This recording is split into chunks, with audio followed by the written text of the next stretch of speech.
So we're going to spend some significant time reviewing ocean currents. You're going to want to take some time and make sure you complete your graphic organizer. You can complete your graphic organizer either electronically or on paper. If you don't want to use my graphic organizer, that's also fine. But it's important that you remember this information. So we're reviewing ocean currents. For some of you, there will be some new information added to this just because you haven't got as far in the grid as you need to. While others, this is all review because you've already gotten to level 3 or 4 or 5. Okay? All right, so oceans in general. About 71% of Earth is the oceans. So that means if we were to look at a globe or look at the Earth from space, we're going to see mostly ocean. Warm and cool currents regulate the land temperatures. So if our currents were to stop, or all become hot, or all become cold, that's going to change the temperature on land. It's going to change the weather. It's going to change the climate. Okay. Um, Evaporation turns salty ocean water to fresh water in the clouds. This should be review for you. We know that evaporation, you have to add energy, you had to add heat to water, and it changes from a liquid to a gas, to water vapor. Hopefully, you still remember that whatever is in that water stays behind and is not evaporated up into the clouds. So if we have salty water, the water goes into the clouds and into the atmosphere, and the salt stays behind. If I make Kool-Aid, so the Kool-Aid, the color, the sugar, that's going to stay behind in the cup, and the water in the Kool-Aid is going to be evaporated out. Okay, so that should be review. 5 oceans: the Atlantic, the Pacific, deepest and largest, the Indian Ocean, the Arctic Ocean is the smallest, and the Southern Ocean. Well, we have 5 names of these oceans. They are actually connected to each other. There is not some kind of divider that divides them, or a fence, or a line. They kind of all just run together. So they kind of all depend upon each other. They're all related, you know, aquatic animals, whether it's a shark or a fish or a whale, it can travel through all of those different oceans, and it doesn't have to go across a border to get to a different ocean. They're all connected. Okay? We're going to talk about 2 different kinds of ocean currents. Both are important. We're going to talk about surface currents, and we're going to talk about deep ocean currents. I've also embedded some videos to help us better understand some of the concepts. So let's start with surface ocean currents. So it's kind of, the name helps us figure it out. It's a current towards the top of the ocean, towards the surface of the ocean. It's usually anywhere from the first 100 meters to the first 400 meters. If I had a cutaway of the ocean, there would not be a line drawn at 400 meters, and then everything below that is deep ocean. Um, there's just no distinct boundary between those, just like there's not a distinct boundary between the Pacific and the Indian. Okay.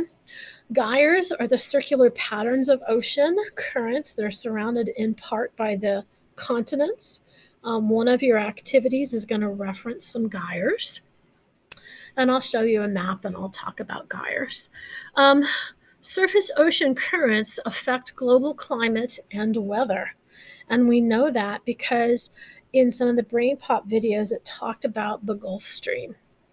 And how it is an ocean surface current. And it's a warm one because it starts around the equator and it goes up the east coast by Georgia and South Carolina and North Carolina.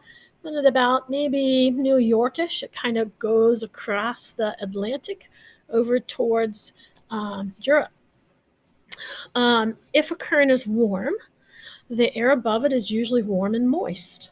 So, and if a current is cold, the air above it is usually cool and dry. So let's go back for a moment because we've talked about energy. If a current is warm, that means it's got some energy. So that energy is going to move from the ocean to the atmosphere above it. And when it moves out of the ocean, that means that ocean water is going to cool. Okay? So all these science kind of terms and thoughts kind of all go together. Okay, so surface ocean currents, that makes sense. It's at the surface. You know, it's not just a thin line. It's between 100 to 400 meters down. It affects the climate and weather. We've got warm and moist and cold and dry. And one of the major currents that we're going to talk about is Gulf Stream.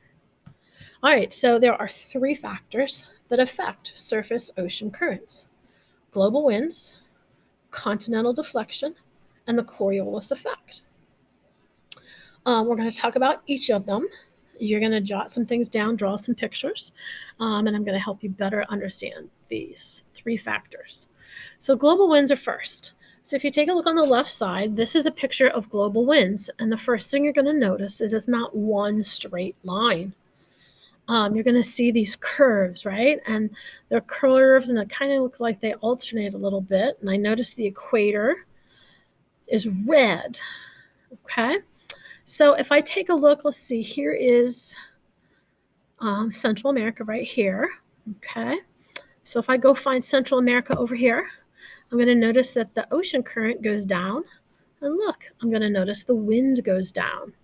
So what happens is these global winds affect the direction the surface currents go. And here's why. So we have this atmosphere sitting on top of this water, and it's blowing. And as the wind blows across the surface of the ocean, there's some friction there. And that friction helps drive how these oceans move. So if I take a look here by South America, over here on this coast right here, it looks like this is the trade winds, and they're going up and to the left. And here's the same place, and it looks like the currents are going up and to the left. Okay, so global winds. They move the water, the ocean surface currents, because of the friction. Okay? All right, so now we've got a second one, continental deflection. It sounds like a big word. It really isn't. Continental, we all know what a continent is, right? And if you look at this picture, this is the continent of South America. Deflection. If I use my language arts skills and I know the definition of deflection, that means to change direction. So continental deflection, how it relates to oceans. Well, let's think about this. We've got a Brazil current coming in here. Do you think, or have you encountered in any of your pictures or in anything you've learned, have you ever encountered an ocean current coming into a continent and then driving across the continent, breaking the continent apart, and then coming to the other side? So this would be the Pacific side over here. I've never heard that. I've never known a current to be that strong. So what happens is this current comes along, and as it's getting close to this continent, it starts encountering underneath the water some more of the crust, and it changes direction because it's not strong enough to plow through that crust. It kind of deflects and changes directions, and sometimes it changes the direction and goes down, and sometimes it changes direction and goes up. Okay? So anytime a current encounters a piece of the crust, a continent, it goes around. Okay? So continental deflection. A current is going to change direction when it encounters a continent or a piece of land. Okay? So we've got the first factor, global winds. The second factor, continental deflection. The third factor is the Coriolis effect. This one is the most difficult to put into words. I could type up a definition here on this slide, and you can copy it down, and it will not make a lick of sense. What I found over the years, the best way to understand Coriolis effect is for you to watch a video and see its effects. So let's take a look. With a simple game of catch, I think I've found a way to show an effect that will have you doubting your very own eyes. Now, they don't know it yet, but our budding ball players sitting on a specially rigged merry-go-round are about to demonstrate a rather astonishing optical illusion. Right, here's the game, right? You're going to throw the ball straight to, what's your name, Victor, right? But this time, I'm going to complicate things slightly. I'm going to rotate the merry-go-round counterclockwise. So you throw it whilst it's moving. What's going to happen? I don't know why, but I feel like if we're going fast enough, Yeah. like I might actually be the one catching the ball. Okay, so you're going to throw it and you're going to catch it. All right. Yeah, I don't know. Right, what's going to happen, dude? I was going to veer off to the left. So the ball is going to swerve off to the left. Yep. And you might catch it. Possibly. Okay, good. Right, so what's going to happen? I think it's just going to come straight to me, and I'm going to catch it like the champion that I am. Show me the catch. Okay, great. Right, okay, so everyone, no, hang on, one more. Spencer. He's not arrogant. Just quietly He's confident. not catching it. He's Really? not catching it, no. So what's going to happen to the ball? I'm catching it. It's right here. Great, so we've got one saying to go off to you, one saying to come to you, Spencer, and you think it goes straight ahead, but you think you'll be the one catching it. Yeah. Now remember, the ball will be thrown straight across the spinning merry-go-round, but where will it end up? Will it be caught by the thrower? Will it be caught by the person opposite? Will it be caught by the person to the thrower's left? Or by the person to the thrower's right? Right, in your own time, throw the ball. I got this.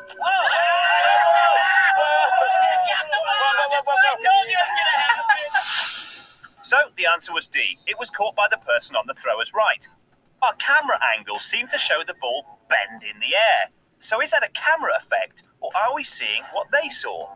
Hang on, this couldn't get much more simple. The idea was just to throw the ball straight to Victor to show us his amazing catching skills. That's right. Yeah, it did. It just curved right over this way. So let me get this straight. So you threw the ball, it left your hands, and then what? And then it just got sucked over to him. In the air. Yeah, I threw a perfect throw. What did you see? Yeah, curved right in. Right, so we all agreeing here the ball curved in midair. Yeah. Yes. And you didn't cheat this at all. No, I didn't. Okay. And do you know why it did that? No. No idea. It's called the Coriolis effect. And it's very simple. It's objects in motion appearing to be, it's an optical illusion, appearing to be deflected off their intended course. So what's actually happening here is you are throwing this ball. You can only throw a ball in a straight line. Can I clear that up straight away? Yes. Even though it appears in your eyes to be bending. So you throw the ball straight. It's still going straight, but the table is moving below you. And all of a sudden, look who's in front of that straight moving ball. And it looks like it's bent off to the right because you're still looking at the guy you were intending to throw it to. And that, ladies and gentlemen, is a Coriolis effect. So, the Coriolis effect is the apparent bending of something that's moving in a straight line. Okay, let's take another peek at another video that might explain it in a different way. So here's a video. We're not going to watch the whole thing. We're just going to watch part of it about the Coriolis effect. What's going on here? Every time I throw the ball straight, it seems to bend to the side. No matter what I throw, no matter how straight I throw it, the ball seems to be curving. Maybe it has something to do with this. That whole time I was spinning, which is why it looks like I'm about to puke. That curve is created by the Coriolis effect. You may have heard that it makes water in the bathtub spiral down the drain a certain way, or that it determines the way a toilet flushes. That's actually wrong. Those are not caused by the Coriolis effect. But the Coriolis effect is what makes hurricanes spin, and it's the reason why Jupiter's Great Red Spot is spinning the way that it is. So what is the Coriolis effect? Well, it's what happens when objects moving in a straight line appear to curve because you are rotating. And it affects all kinds of things. It bends the paths of missiles and sniper shots. But how does it work, and how does it create hurricanes? Right now, it seems like the ball's curving. But let's take a look at what's really happening. My friends and I put together this little experiment using a sort of spinning seesaw. Here, the camera's standing still. It's just hanging from the ceiling. And watch what happens. From the moment the ball leaves my hand, it's just going straight. Let's watch that again, frame by frame. Keep your eye on the ball. You can see it travels in a perfectly straight line. But what if you're spinning with the seesaw? Look at what happens when you rotate the footage so the seesaw stays sideways and everything moves around it. Now let's follow the path of the ball again, but from this new perspective. The trajectory looks completely different. Now let's watch this one frame by frame. From this rotating perspective, it totally looks like the ball is curving. That's crazy because you already saw that exact same throw. Watch it again on the left. The ball is going straight. But on the right, when you're rotating with the seesaw, the ball really looks like it's curving.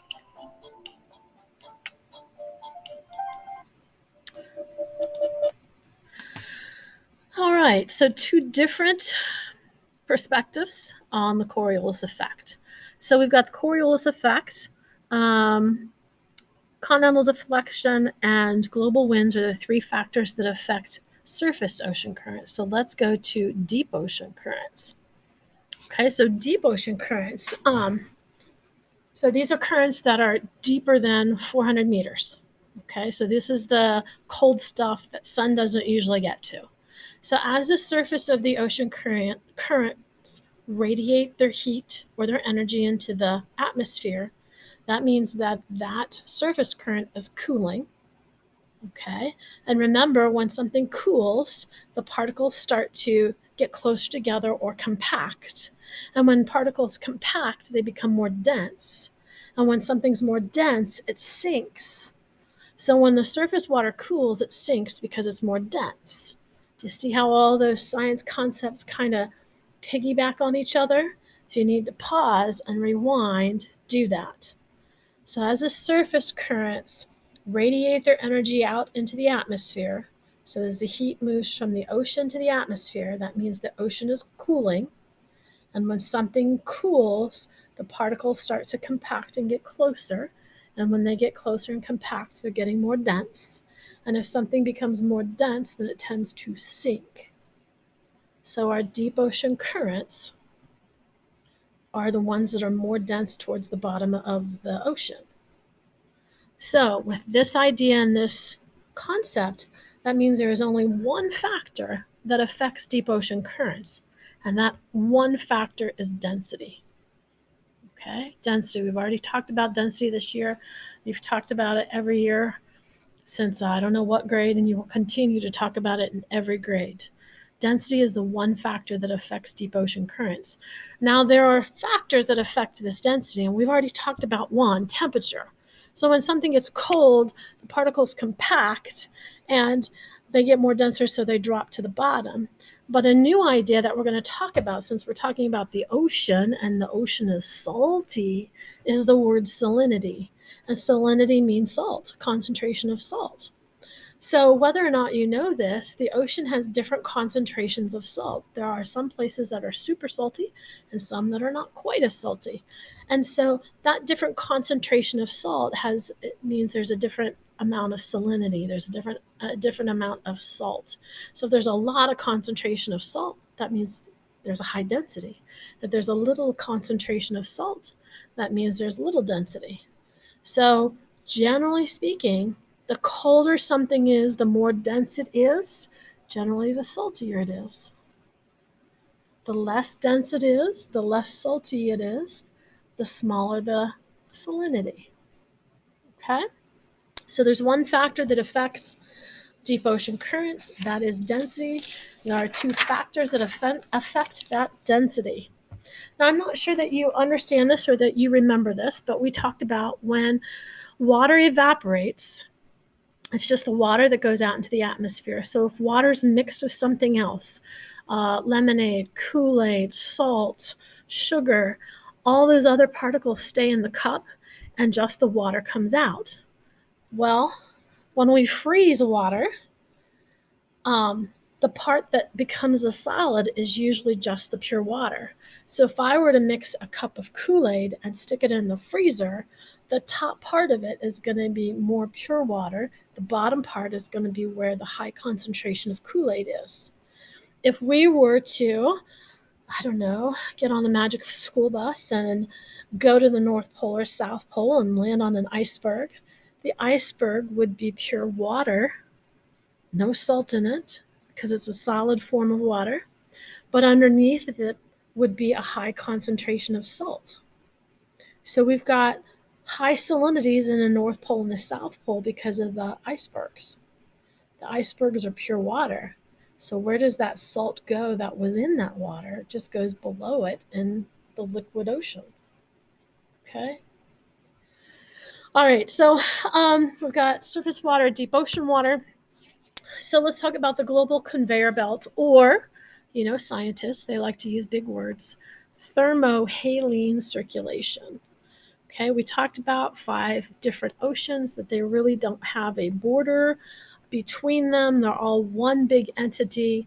We know this because of scientists putting trackers on whales and sharks and turtles and fish, and we know that a lot of them go all across the world. And to conserve energy, they will hop on the global conveyor belt. Think back to Finding Nemo and the scene where the turtles are kind of in the ocean and it looks like they're riding a roller coaster. That is supposed to represent part of the thermohaline circulation of the global conveyor belt. And I want to say they were riding the East Australian Current, possibly. So let's watch a clip of this real quick. Hi, I'm Dr. Martins. Glad you found me. Hi, Dr. Martins. Dr. D told us that the density of water depends upon its temperature and salinity. But how does temperature make the water more dense? Cold water molecules are packed together more tightly than warm ones, making cold water denser. So do the density currents form near the North and South poles? Exactly. The cold air at the poles cools the surface water, making it denser and causing it to sink. What about salinity? When ice forms in polar waters, it leaves behind salt, which increases the salinity of surrounding water. The higher salt content makes the polar water denser. I learned that evaporation also makes water saltier. That's right. In areas such as the Mediterranean Sea, where there's little rainfall and lots of heat, evaporation removes fresh water and leaves extremely salty water. Where does the denser water go? The denser polar water sinks and creates the thermohaline circulation. Thermohaline? Yes, thermo for temperature and haline for salinity. The cold salty water masses that create this circulation form in only 2 places. The water mass sinking off Greenland is called the North Atlantic Deepwater, or NADW. The water mass sinking off Antarctica is called the Antarctic Bottom Water, or AABW. Where do these currents end up? They both sink down several kilometers while spreading out horizontally and moving along the bottom of the Atlantic Ocean. They eventually mix while circulating around Antarctica. Then they move into the deep Indian Ocean and finally into the Pacific. So the water from the poles may one day end up on a beach in Hawaii? I guess you can look at it like that. What goes down must come up. It takes the average water molecule 1,000 years to make the complete cycle. Wow, that's a long time. Yes, we call the cycle the global conveyor belt, and it has a large impact on climate. I went swimming once in the water. Okay, so we've got 2 different kinds of currents. Surface currents, deep ocean currents. Surface currents have 3 factors: global winds, continental deflection, Coriolis effect. You need to know what those are and how they affect or drive surface currents. And then we've got deep ocean currents, and you need to understand that the one factor that drives the deep ocean currents is density. And there are 2 factors in oceans that affect density: temperature and salinity. Okay?